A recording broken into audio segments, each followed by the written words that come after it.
Hello everyone, I am going to give a lecture on optical amplifiers, an important element of WDM systems. What is WDM system? What we have studied in WDM system? WDM system is a wavelength division multiplexing where many information in the terms of wavelength are multiplexed and which is transmitted through the single fiber. So here, because it will increase the capacity of the single strand fiber, because many informations can be transmitted within the single fiber. So here, lambda 1, lambda 2, any number of information can be transmitted, and those informations are multiplexed using multiplexer, and multiplexed signal can be transmitted through the single fiber.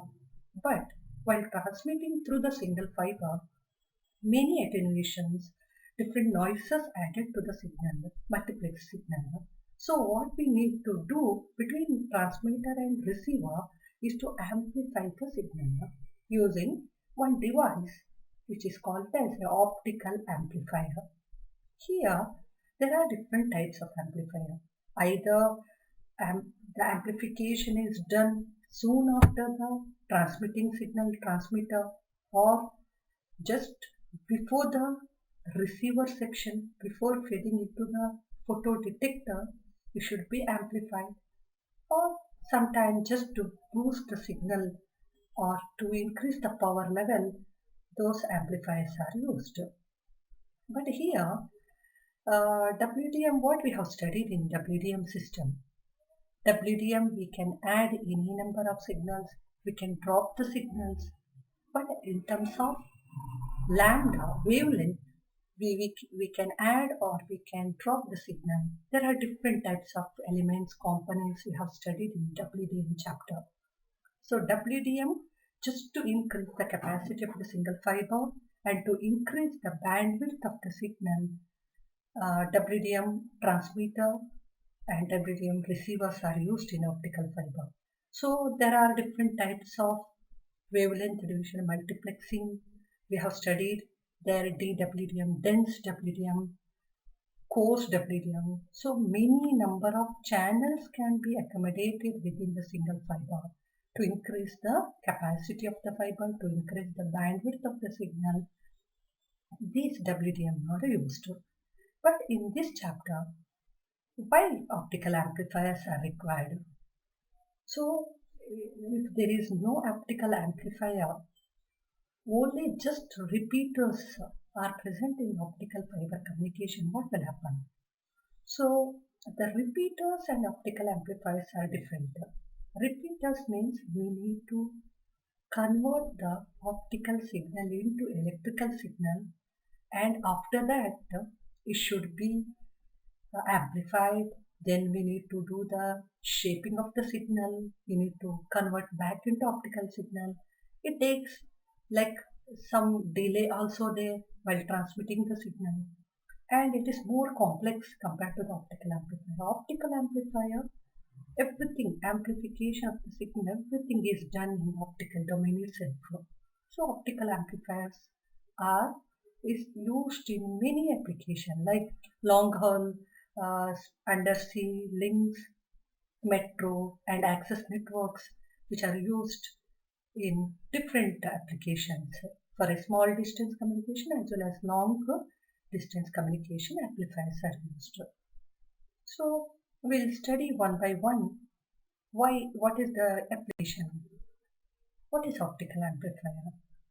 So conventional repeaters in NWDM systems are very inefficient because wavelength demultiplexing is required, optical to electrical conversions are required, electrical amplification, after that retiming is required, pulse shaping is required, again electrical to optical conversions are required. This is the actually what we have done in the WDM system. Early in the WDM, repeaters, only repeaters are present. So repeaters, if it is present, everything is done in the electrical domain. So these things, optical to electrical conversion, amplification, retiming, pulse shaping should be done. Then again electrical to optical conversion should be done. So to overcome this one, optical amplifiers are used in many applications, many metro and access networks for the long distance communication, undersea, everywhere nowadays optical amplifiers are used.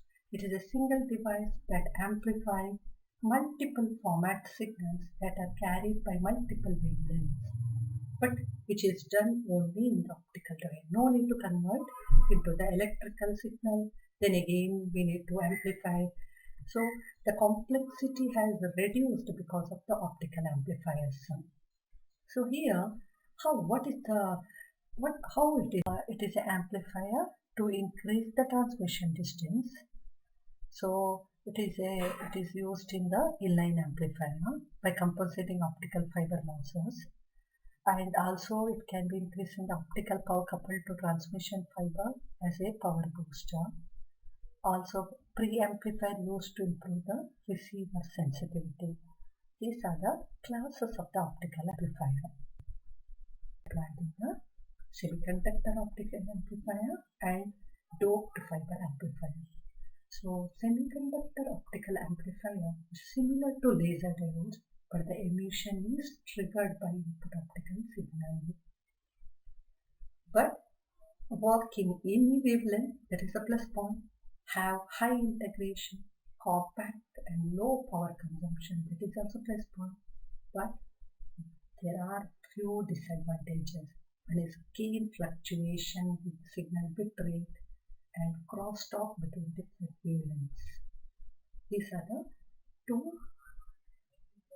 disadvantages. So here there are two types: Fabry-Perot or traveling wave amplifier.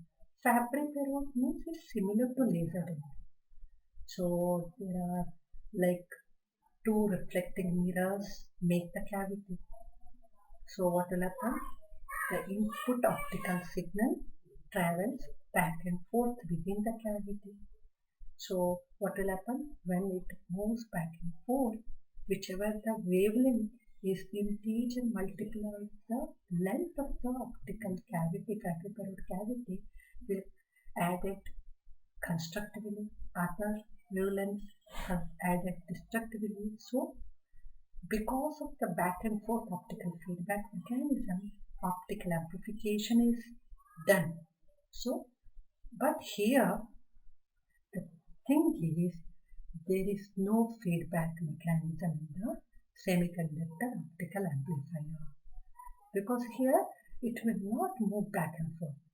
Just it will travel only once. That is called as a traveling wave amplifier. It just travel once within the cavity, but because of the stimulated emission population motion, one photon makes many photons because of the population motion. This is the gain versus power, input signal power and gain.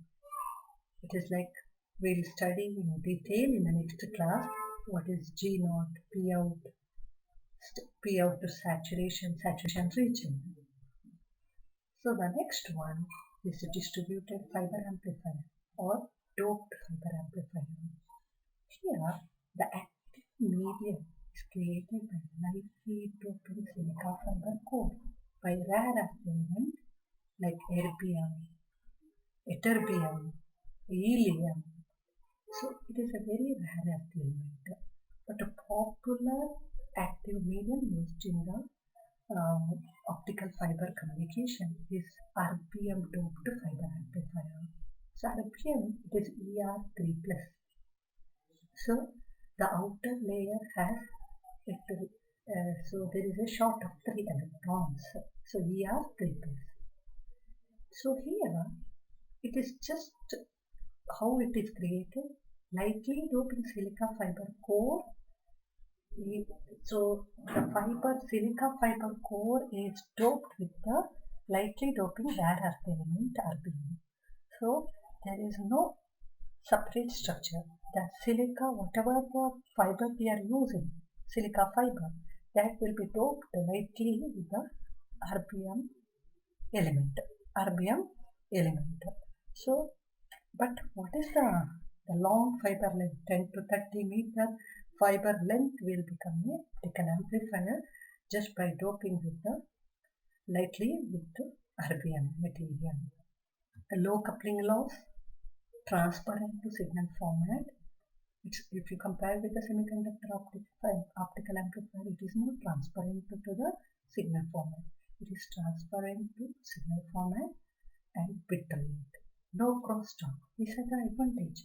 So the doped fiber amplifier has much application compared to the semiconductor optical amplifier because there is no crosstalk between the wavelengths. It's transparent to any signal format and bit rate. Broad output spectrum, but it is work only in specific wavelength 1530 to 1560 nanometer. So this is about the fiber doped amplifier. So this is the how optical pumping to the higher energy level by using pump energy 980 nanometer, low wavelength but high energy pump. So it will make the excitation from lower energy state to the higher energy state, but it is defined in the 3 levels: one higher energy level, metastable state, and the low state. So once it reaches to the higher energy, the radiationless decay takes place after some time, and it will move to the metastable state. So after that, stimulated emission is done only from the metastable state to the lower energy band. So when the signal, input signal with a 1550 nanometer is incident on the metastable band, electrons in the excess state to drop into the lower energy state and generate the output photons with the same wavelength as the input wavelength, but amplification is done. This is the amplification process of ADC. You can see in the diagram there are 3 bands. One is pump band, metastable band, and ground state band. So pump energy with the 980 nanometer will be absorbed from the electrons in the ground state band, and it will excite into pump band. But the pump band is not stable state. After few seconds, there is the decay, non-radiative decay takes place from the pump band to the metastable band. There is no generation of the photon, non-radiative decay. But electrons in the metastable band will drop to the ground state band by stimulated emission or spontaneous emission. So this is important between metastable band and ground state band. So here pump energy 98 nanometer photon absorbed from the electron, and that will jump into the metastable band. From the metastable band, there is a transition takes place by applying the input photon with the 1550 nanometer photon signal input photon with the wavelength 1550 nanometer. So it triggers the electrons in the metastable band, and it will drop into the lower energy band, which emits the photon with the same wavelength as the input wavelength. But there are many photons because of the population inversion in the metastable band. So amplification is done in the erbium energy level diagram. So in the next class I'll explain what are the gain factor, what are the different what are the amplification process, and the further we will study the different parameters in these amplifiers. Thank you.